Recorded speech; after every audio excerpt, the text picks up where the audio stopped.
Hi hello மக்களே, welcome to Vino Venkat channel.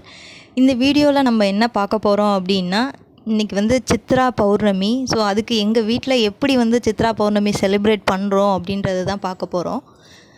So இன்றைக்கி என்ன பண்ணுறோம் அப்படின்னு சொல்லி நான் எங்கள் மாமிகிட்ட கேட்கும்போது இதெல்லாம் சொன்னாங்க எனக்கு இந்த ஸ்டோரியை. என்னென்னா, சித்திரகுப்தர் வந்து இன்றைக்கி ஒவ்வொருத்தவங்க வீட்டுக்கும் வந்து கணக்கு எடுத்துகிட்டு போவாராம்.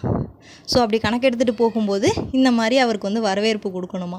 அதாவது சித்திரை காலம், வெயில் காலம் அப்படின்றதுனால ஏணி, கொடை, விசிறி இந்த மாதிரி மாவு கோலம் போட்டு உள்ளே வந்துட்டு வெளில போகிற மாதிரி கோலம் போட்டுக்கணும். அதே மாதிரி வந்து அவருக்கு என்ன நெய்வேத்தியம் அப்படின்னு பார்த்திங்கன்னா, உப்பில்லாத பொங்கல், வேப்பம்பூ ரசம், அப்புறம் வந்து மாங்காய் பச்சடி, இது மூணும் அவருக்கு வந்து ஸ்பெஷலாக அன்றைக்கி பண்ணுவாங்க எங்கள் வீட்டில்.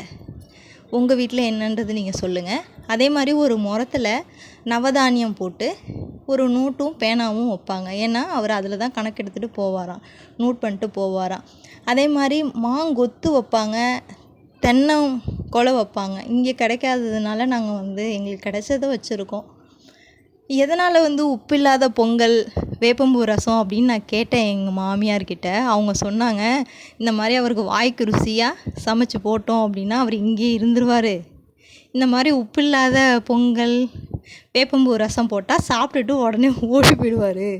அதனால தான் வந்து இந்த மாதிரி வந்து அவருக்கு அன்றைக்கி பண்ணுறது அப்படின்னு சொன்னாங்க.